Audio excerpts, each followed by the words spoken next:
Assalamualaikum warahmatullahi wabarakatuh. Pagi, siang, dan sore buat teman-teman semua ya. Oke, kita mau membahas hari ini tentang rahasia lulus UTBK SBMPTN ya. Tepatnya nih lagi tahun 2002 ya, tapi sebenarnya sih hampir tidak jauh berbeda ya pembahasannya tiap tahun ya. Semoga ini bisa membantu kalian semua. Oke, kita lanjut ya. Jadi gini teman-teman, apa aja sih yang kita perlukan kalau kita mau lulus di UTBK ya? Apa aja sih? Nah, kita cek ya. Oke, yang pertama adalah pembahasan kita kalau kita pengen lulus di UTBK. Strategi yang pertama teman-teman, nah ini rahasianya. Yang pertama adalah jawablah soal-soal yang sering keluar. Bab ya. Jawablah bab atau pelajarilah bab yang sering keluar teman-teman.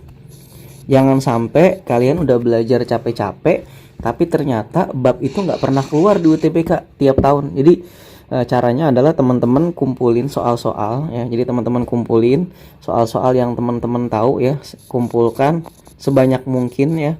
Kumpulkan kalau bisa tiap tahun. Setelah teman-teman kumpulkan, teman-teman rangkum ya. Teman-teman rangkum, nanti teman-teman akan tahu matematika itu yang sering keluar apa, fisika yang sering keluar apa, biologi yang sering keluar apa. Nah, itu ketahuan. Itu jelas banget.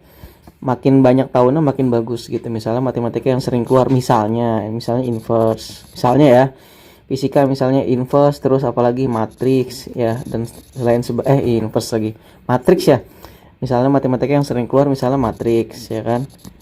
Nah, terus apalagi dan seterusnya. Fisika misalnya yang sering keluar apa, kinematika gerak lurus ya kan, optik, geometri dan lain sebagainya. Biologi misalnya yang sering keluar tentang virus ya. Misalnya lagi yang sering keluar ekologi misalnya. Yang sering keluar misalnya evolusi. Nah, dari sini teman-teman udah dapat gambaran nih. Kalau dari bab-bab ini, oh berarti dari sini kita udah tahu bab-bab inilah yang kemungkinan harus kita optimalkan. Ini wajib teman-teman ya. Jangan sampai teman-teman belajar mempelajari bab-bab untuk UTBK nanti itu cuma sekedar karena teman-teman suka.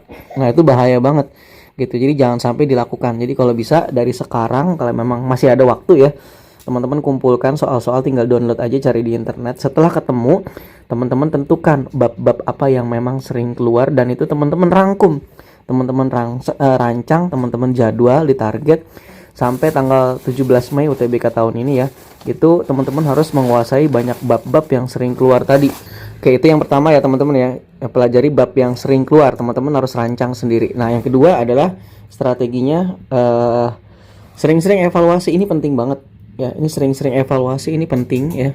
Sering evaluasi ya. Gimana caranya? Nah, kalau teman-teman bisa evaluasi mandiri ya. Mandiri berarti teman-teman nggak perlu ikut bimbingan belajar, nggak perlu ikut lembaga-lembaga dan lain sebagainya. Bisa juga teman-teman ikut lembaga. Nah, cari lembaga yang memang sudah kredibel ya. Sudah jelas dia punya siswa banyak ya kan. Karena semakin banyak siswa yang ikut di bimbingan itu atau di lembaga itu kemungkinan makin bagus. Apalagi kalau dia di ranking secara nasional. Dan nilai kalian di ranking secara nasional, kalian udah seperti UTBK beneran, itu lebih bagus ya. Tapi kalau seandainya kalian nggak ada dana, kalian silakan mandiri aja. Nah, silakan kalian mandiri dan ini harus sering evaluasi gitu. Sering evaluasi, kalian bisa jawab berapa soal dari soal UTBK itu. Nah, hasilnya nanti setelah dievaluasi, ini penting ya evaluasi ya teman-teman ya. Beneran penting banget ini. Ya, kalau teman-teman ada yang kurang, misalnya kurang di fisika. Nah, ada juga yang misalnya bagus ya. Nah, kalau yang kalian kurang, segera kalian upgrade dan target. Harus nih. Nah, jadi sampai UTBK kalian harus target. Misalnya fisika dari 15 soal ternyata nggak ngerjain satu pun. Nah, kosong atau kalian ngerjain tapi salah semua. Nah, itu kalian harus upgrade dari sekarang. Upgrade caranya adalah upgrade aja bab yang memang paling sering keluar. Kalian utamakan banget bab yang paling sering keluar dan kemungkinan kalian bisa menjawab benar atau kategorinya menurut kalian mudah. Nah, mungkin gitu. Jadi kalau kalian merasa kurang, kalian harus upgrade dari sekarang. Harus teman-teman, apalagi kalau bidang itu berhubungan dengan jurusan yang mau kalian ambil. Misalnya kalian pengen masuk ke jurusan teknik. Nah, kalau teknik itu kemungkinan besar nih menurut informasi yang saya dapat ya. Jadi kalau kalian mau masuk ke jurusan teknik, maka nilai kalian di matematika, fisika terutama ya, itu harus bagus. Karena bobotnya akan dikalikan lebih besar dibandingkan bidang studi yang lain. Nah, itu informasi yang penting banget ya. Jadi kalau kalian mau masuk ke dokteran, berhubungan dengan medis, maka nilai biologi sama kimia kalian harus bagus juga. Karena kemungkinan bobotnya tuh lebih besar gitu dibandingkan bidang studi yang lain. Jadi jurusan yang kalian pilih juga menentukan ya bobot tiap bidang studi mana yang akan diperbesar. Nah, itu beda nih untuk sekarang, nggak seperti dulu ya. Nah, yang kalian ngerasa udah bagus, yang kalian memang ngerasa udah bagus, misalnya biologinya bagus nih, udah nih. Nah, kalau biologinya kalian ngerasa udah bagus, kalian optimalkan lagi. Optimalkan adalah maksudnya optimalkan dan tetap di-upgrade juga gitu ya. Optimalkan, jangan sampai kalian sombong ya, jangan sampai kalian ngerasa udah jago di biologi misalnya soal tentang evolusi kalian nggak baca lagi. Justru ketika kalian sudah jago di biologi misalnya, kalian harus optimalkan gimana caranya bab-bab yang sering keluar tadi saya bahas, kalian bisa pelajari lagi, kalian optimalkan, jangan sampai kalian tahu kulit-kulitnya doang. Karena soal UTBK itu tipe-tipe konsep ya teman-teman ya, tipe-tipe konsep banget. Jadi jangan sampai kalian cuma tahu kulit-kulitnya doang. Nah, jadi harus ngerti bener-bener konsep soalnya seperti apa, ya evolusi bahkan sampai mendalam ya. Sampai mendalam dan bab tentang sel kalian harus belajar lebih mendalam lagi. Gitu. Jangan sampai kalian ngerasa sombong, udah bisa biologi kalian cuma belajar kulit-kulitnya aja akhirnya. Atau cuma belajar dari soal-soal doang, sayang gitu. Jadi dioptimalkan lagi yang udah bisa dan di-upgrade lagi gitu. Kalau saya sih lebih pentingin optimalkan bab yang memang sering keluar. Nah, itu strateginya teman-teman. Ya. Jadi memang ini penting banget. Jadi sering-sering evaluasi. Kalau kalian nggak evaluasi ini bahaya banget. Kalian nggak tahu kelemahan kalian di mana, kelebihan kalian di mana. Itu harus tahu dari sekarang gitu. Apalagi dengan metode yang ERT ya. Ini agak sedikit berbeda. Nah, ini saya kasih informasi sedikit. Ini contoh hasil tryout ya. Ini dari salah teman. Ini contoh hasil tryout ya yang saya ambil ya. Ini hasil kalau hasil asli dari panitia kan nggak kayak gini ya. Ini cuma saya tambahin ya. Ini buat menggambarkan ya, menggambarkan seperti apa ya. Jadi untuk hasil tryout itu nanti kan menggunakan ini ya teman-teman, ada nilai TPS ya, ada juga nilai TKA. TKA ini bisa Saintek, bisa Sosum. Kalau kalian IPS kalian TKA-nya Sosum. Tapi kalau kalian IPA berarti Saintek. Nah, gitu teman-teman. Ya, oke. Jadi untuk nilai TPA dan TPS biasanya kalau di hasil panitia itu cuma dikasih kolom ini ya sama kolom ini aja. Nah, ya, jadi cuma dua kolom itu aja. Cuma di sini saya tampilkan lagi biar teman-teman bisa lihat, bisa kebayang. Ini contoh hasil tryout dari seorang siswa ya misalnya ya. Ini jumlah soalnya ada 15, ada 15 soal per bidang. Penalaran umum ada 15 soal dan ternyata siswa ini bisa menjawab 8. Nah, 8 soal benar. Nah, jumlah bobotnya 4. Jumlah bobotnya 4. Jadi 4 ini dari 8 soal. Jadi bobot ini informasi penting buat kita semua ya. Jadi bobot tiap soal itu berbeda teman-teman. Dengan metode item respon teori sekarang itu berbeda. Jadi bobot tiap soal itu bisa berbeda ya, antara 0 sampai 1 bobot soal itu. Semakin banyak siswa, semakin banyak populasi yang salah mengerjakan itu soal, maka bobotnya makin besar. Nah, ini 4 ini adalah bobot dari 8 soal. Nah, yang ini siswa ini yang kedua, pengetahuan kuantitatif siswa ini bener 7. Nah, dari 7 soal ini bobotnya 3,8 ya.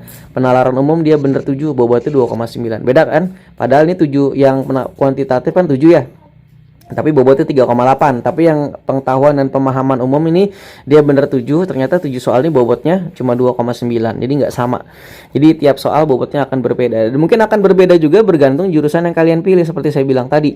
Jadi bobotnya akan lebih besar untuk kalau kalian pilih jurusan teknik kemungkinan matematika fisika ya, yang hitung-hitungan tuh bobotnya akan dikali lebih besar. Karena yang pasti jurusan tersebut membutuhkan itu. Nah, gitu teman-teman. Nah, terus yang ini skornya bisa kalian lihat di sebelah kanan. Nah, ini skornya. Nah, dan yang berikutnya TKA-nya matematika ini dia benar 9 dari 15 dan seterusnya bobotnya 6. Nah, ini skornya ada di bawah sini. Nah, kalau dari kalian ikut lembaga misalnya. Nah, kalau kalian ikut lembaga saran saya ya, teman-teman cari yang jangan pakai persen-persen ya, cari yang memang mirip seperti UTBK ini. Gitu. Jadi jangan cari yang lain-lain kalau kalian mau daftar di satu lembaga. Ini contoh. Nah, contoh di sini, dari sini enak nih. Nah, dari lembaga tadi, nah, untuk contoh nih, untuk pilihan 1 kedokteran. Nah, ini ternyata skornya kurang 129. Gitu. Nah, untuk pilihan kedua, pendidikan dokter skornya minus 94. Unimal kedokteran dia skornya kurang 77. Ini kan enak banget ya kalau kalian ikut lembaga, apalagi kalau dia kredibel dan dia nasional. Nah, kalian bisa cari. Tapi kalau memang kalian nggak bisa kayak gini, ya kalian harus target. Kalau target kalian misalnya kedokteran, nah ini gambaran di sini. Kedokteran aja nih dengan menjawab kayak gini dia masih kurang banget nih nilainya. Nah, berarti kalau kalian mau masuk kedokteran kayaknya kalian harus mengerjakan dari 15 soal tuh masing-masing separuh ya. Itu mungkin peluang kalian buat lulus di kedokteran akan besar. Itu pun mungkin baru lulusnya di kedokteran yang ini.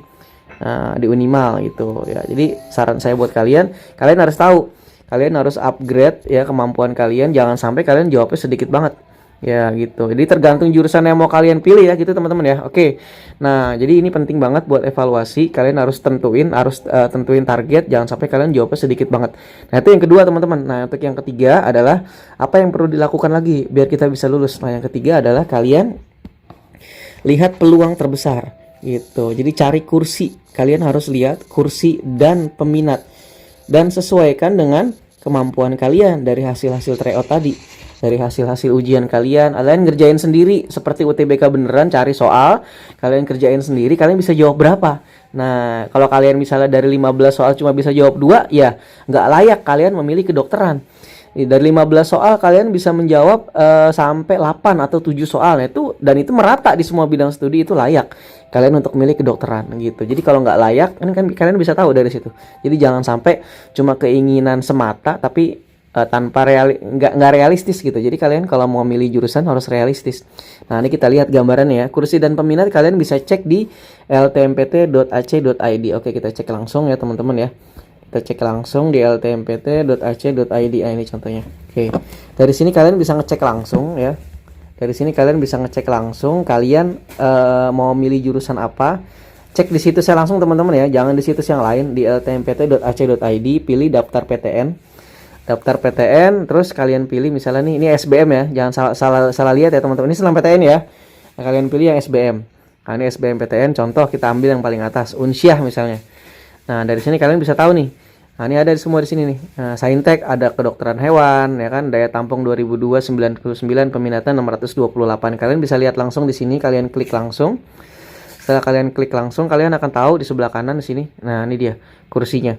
Dia Saintek ya. Saintek, terus berikutnya daya tampung 99. Terus ini dari tiap tahun peluangnya udah tahu di sini.